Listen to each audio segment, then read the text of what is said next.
Quand je dis à mes connaissances de qu'il est possible de ne pas prélever d'impôt sur le revenu, l'impôt sur nos revenus, ils me sourient et me disent que je suis un rêveur.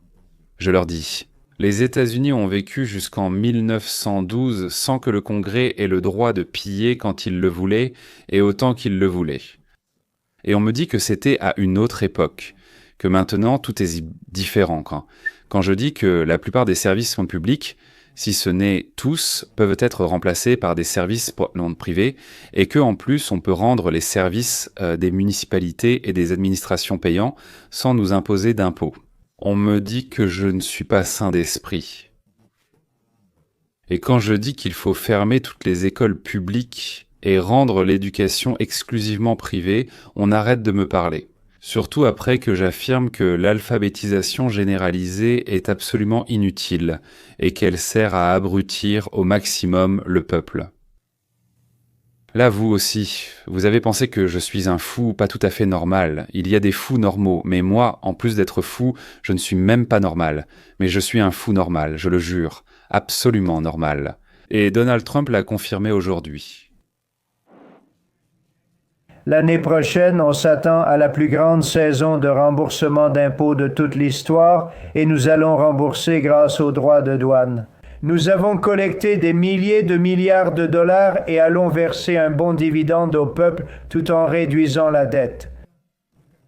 Vous savez, j'ai hérité de beaucoup de dettes, mais c'est peu de choses comparé aux chiffres dont nous parlons. Donc, nous allons verser des dividendes au peuple et en plus, nous pourrons réduire la dette. Avec le temps, dans les 2, 3, 4 prochaines années, ces chiffres vont augmenter. Je pense qu'à l'avenir, vous n'aurez même plus à payer d'impôts sur le revenu.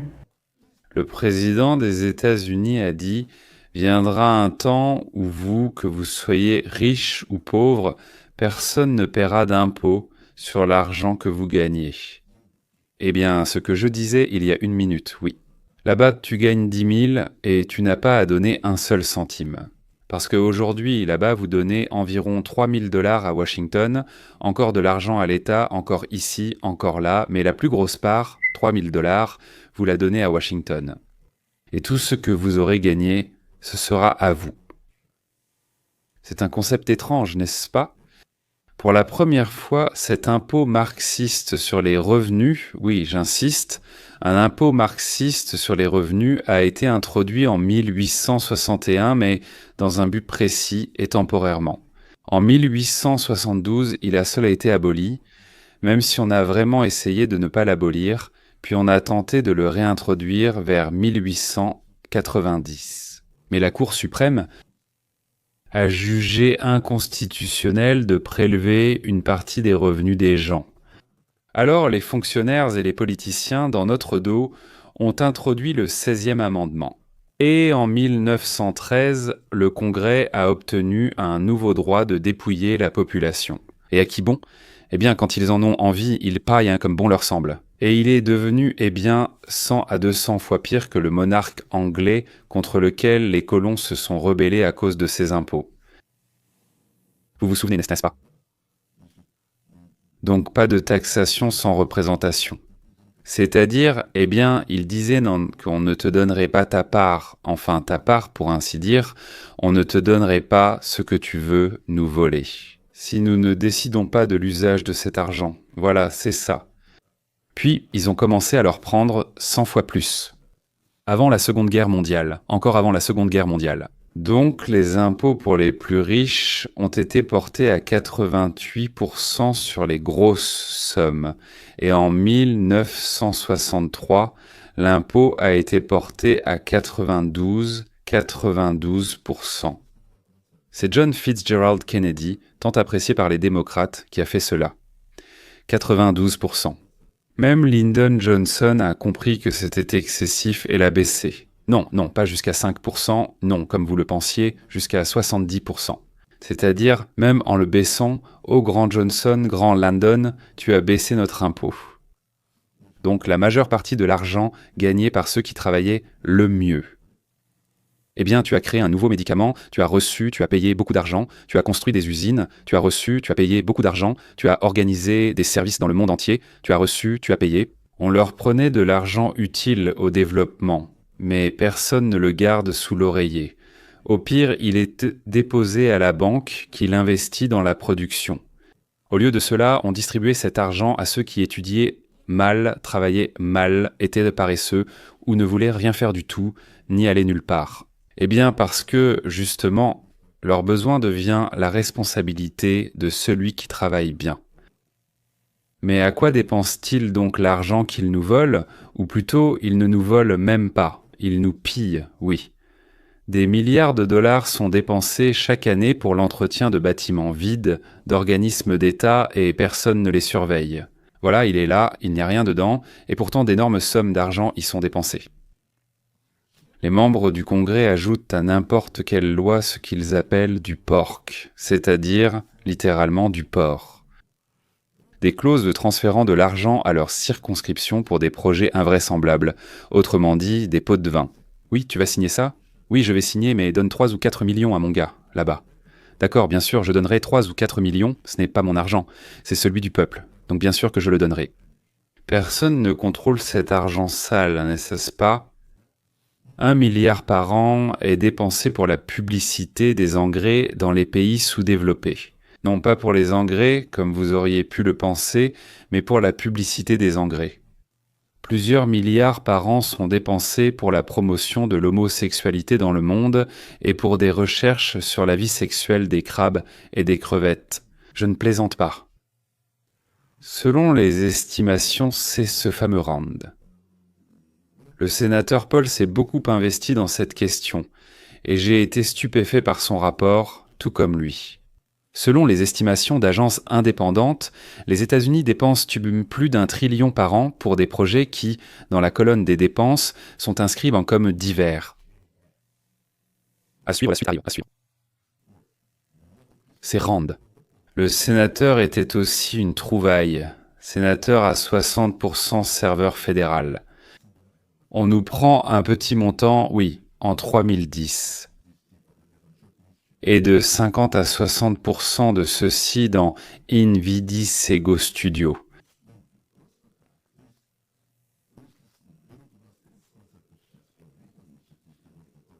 Il faut déjà prendre 15 pas 30. Oui, ce sera déjà un peu plus facile pour nous de vivre dans ce monde. Et les 15% restants sont dépensés pour des services qui, dans la plupart des cas, peuvent être remplacés par des services commerciaux. La Poste nous prend de l'argent, le prix du timbre aujourd'hui est exagéré. En plus, chaque année, ça ne leur suffit pas, ils demandent encore 10 milliards au Congrès et on leur donne à chaque fois. Et pourtant, un service postal privé nous coûterait bien moins cher.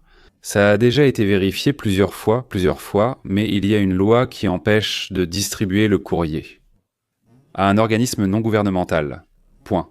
Ils ont décidé de protéger le syndicat de l'école. Donc énormément d'argent pour un résultat catastrophique. Les tribunaux doivent devenir privés. Je comprends, ça semble aussi absurde en ce moment. Je dis oui maintenant, alors nous pourrons choisir où porter plainte. Ils deviendront plus rapides, beaucoup plus responsables, et se soucieront moins de leur réputation parce que nous et l'autre partie, les avocats, etc., décideront où aller. Ce sera notre choix. Cet homme est honnête, disons, est-ce que ça lui est souvent arrivé qu'on écrive sur lui sur Internet qu'il a triché ou autre chose, ou on n'a jamais rien écrit du tout. D'accord, il ne prend pas très cher. Allons chez lui. Peut-être que le tribunal se compose d'une seule personne, au milieu de ce qu'on appelle son salon, ou peut-être que c'est une corporation, 3500 juges répartis dans toute l'Amérique ou dans le monde entier. Le Congrès en 2024 a dépensé 6 800 000 dollars, ou plutôt milliards. Mais je me suis rappelé qu'il s'agit de millions de dollars pour soutenir les blogueurs ukrainiens. En 2024, Biden a encore dépensé 6,8 millions de dollars pour le soutien. À votre avis, ces blogueurs écrivaient-ils ce que voulait le Parti démocrate, ou bien couvraient-ils honnêtement certains sujets ? D'accord, 2 100 000 dollars pour la formation. Des jeunes filles brésiliennes au danger du changement climatique. Il fallait y penser quand même. On a appris aux jeunes filles brésiliennes le danger du changement climatique. parce que l'argent que nous recevons est tellement énorme que vous n'aurez même pas à payer d'impôt sur le revenu? Allez-vous vous en débarrasser, le garder pour le plaisir ou le baisser encore plus qu'actuellement sans payer d'impôt sur le revenu? Comme beaucoup d'entre vous le savent, Trump promeut cette idée depuis un certain temps déjà, ce qui signifie essentiellement qu'il a chargé ses équipes de peaufiner les détails de la proposition. Mais Trump veut clairement devenir un président qui entrera dans l'histoire, comme celui qui a mis fin une fois pour toutes à l'impôt fédéral sur le revenu, ce qui, à mon avis, lui assurerait à jamais le statut du plus grand président de l'histoire américaine, sans exception. En fait, il aime dire qu'il veut que le service des impôts soit remplacé par un service fiscal extérieur, où les tarifs et les taxes dans d'autres pays deviendraient de la principale source de revenus fédéraux. D'où viendrait l'argent? Pour les besoins restants, comme l'armée, la police, Santos-Otuna, ce sont les taxes douanières, les besoins, il en faut pour cela. À ce jour, donc, ce que j'ai dit, oui, disons, l'armée, la police, tous les autres services de sécurité représentent environ 15 à 18% du budget. Eh bien, à ce jour, c'est 1 trillion sur les 6 à 7 trillions que nous dépensons en tout. Oui, nous allons facilement collecter 1 trillion à la douane. Nous en collecterons même 2, car il en faudra encore un autre.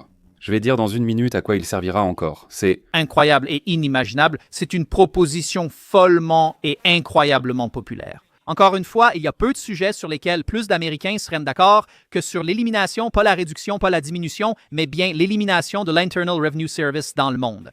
Mais si l'on met tout cela de côté, il y a ici une vérité gênante que les médias traditionnels essaient désespérément de vous cacher. Ils essaient de cacher le véritable état actuel du service des impôts. Et ce dont ils ne vous parlent pas, c'est que le service des impôts est littéralement en train de s'effondrer en ce moment même. Le service des impôts s'effondre et se désagrège de l'intérieur depuis longtemps. Selon des données internes, le nombre d'inspecteurs fiscaux a diminué de 34% ces dernières années. Ils perdent du personnel. Nous assistons à une réduction des effectifs si importante que le service ne contrôle désormais que 0,38% de toutes les recettes fiscales. Oui, vous avez bien entendu. Et pour ceux qui pensent que le fisc ne s'en prend qu'aux riches, réfléchissez-y à 2 fois. Le taux de contrôle des millionnaires a chuté de plus de 70%, pour le dire gentiment, le mécanisme d'application de la loi est cassé. Il ne parvient tout simplement pas à gérer la complexité de l'économie moderne ou l'énorme volume du code des impôts. Mais voici la véritable crise qui a poussé Donald Trump à décider de changer de cap maintenant, précisément en ce moment. Le problème n'est pas seulement une administration fiscale faible, mais aussi un gouvernement en faillite. Vous avez entendu Donald Trump évoquer le chaos hérité du stylo du commandant en chef. Nous sommes pris dans un cercle vicieux de dépenses. Ainsi, rien que pour les 7 premiers mois de l'exercice 2024, le gouvernement américain a dépensé 514 milliards de dollars uniquement pour les paiements d'intérêts nets sur la dette publique. Réfléchissez-y. Nous dépensons désormais plus pour le service de notre dette que pour la défense nationale. Nous dépensons encore 1 billion pour payer les intérêts de la dette, c'est-à-dire plus que pour la défense du pays. C'est le résultat d'une politique destructrice, aussi bien des démocrates que des républicains. Lorsque tu passes à un système tarifaire, tu limites la capacité du gouvernement à dépenser sans fin. Vous affamez la bête, vous obligez les institutions publiques à lutter constamment contre le gaspillage, la fraude et les abus. Encore une fois, ils ne pourront plus politiser le code des impôts, ils ne pourront plus promettre de taxer le 1% le plus riche, ou si vous êtes Zoran Mamdani, ils ne pourront plus promettre de taxer les quartiers plus blancs. Tout cela prend fin avec le plan tarifaire de Trump. Désormais, le gouvernement doit vivre selon un système de revenus limité qui ne peut pas être politisé en utilisant le ressentiment et l'envie. C'est-à-dire l'idée de Marx sur l'épuisement de la bourgeoisie. Cela échouera. Suite. L'épuisement de la bourgeoisie, l'épuisement de la bourgeoisie, l'épuisement. Lors de leur congrès, ils ne pourront pas prendre notre argent et ne pourront pas emprunter à intérêt avant le paiement, Car qui leur prêtera s'ils n'ont rien pour rembourser et auront-ils un budget? Aujourd'hui, ils prennent autant qu'ils veulent. Nous avons un plafond et nous avons décidé que nous pouvons maintenant emprunter jusqu'à 40 000 milliards de dollars. Pourquoi avez-vous pris cette décision qui vous en a donné le droit? Nous l'avons décidé dès le début. Nous avons le 16e amendement de la Constitution que vous avez adopté sans aucun de votre consentement. Génial, absolument. Alors, messieurs, voici une autre réponse à la façon dont Trump va améliorer notre vie. Voilà, que Dieu lui permette de rester au pouvoir jusqu'à la fin de son mandat. Quand je dis au pouvoir, je ne dis pas qu'il partira. Je veux dire, si jamais Dieu nous en préserve, lors des prochaines élections de 2026, la chambre basse du Congrès devient démocrate, alors pratiquement Trump en tant que président génial, c'est fini. Ils ne le laisseront pas exister normalement, disposant de nombreux outils pour cela. Alors, de toutes vos forces, messieurs, de toutes vos forces, si vous voulez que les réformes continuent, si vous voulez que le pays sorte de ce cauchemar dans lequel il se trouvait depuis tant d'années. Nous le savions, mais cela, nous ne pouvions même pas l'imaginer. Tant de saleté, une telle fange, un cauchemar. Alors, si vous voulez, s'il vous plaît, on a trouvé tout de suite la section locale du parti républicain, comment ça s'appelle? Pas une cellule, mais une section, n'est-ce pas? Renseignez-vous sur l'endroit où elle se trouve. Quand ils sont ouverts, allez-y et dites « Ambisantiese ». Les gars, à l'approche des élections, je veux vous aider. Ils vont demander « Qui êtes-vous? Que faites-vous » On peut vous proposer aussitôt une activité commune, ou simplement d'aller au café où quelqu'un lancera une discussion politique. Mais vous aurez le sentiment d'avoir des compagnons de beuverie, d'avoir des frères d'armes. Bon, alors, allons-y.